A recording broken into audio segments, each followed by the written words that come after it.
Dispenser issue. Detergent remained. Add the proper amount of detergent to the dispenser. Refer to the owner's manual for detailed information.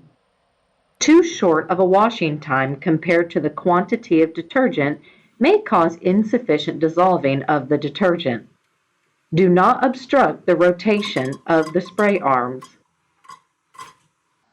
When using some dishwasher detergent tablets, they may become stuck in the dispenser due to their excessive size. Tablets can be placed directly into the washer tub next to the filter before starting the cycle. Detergent lid not closing. The cover may not be closing due to small particles of food, or the detergent dispenser may be clogged. Clean the surrounding area of the detergent dispenser.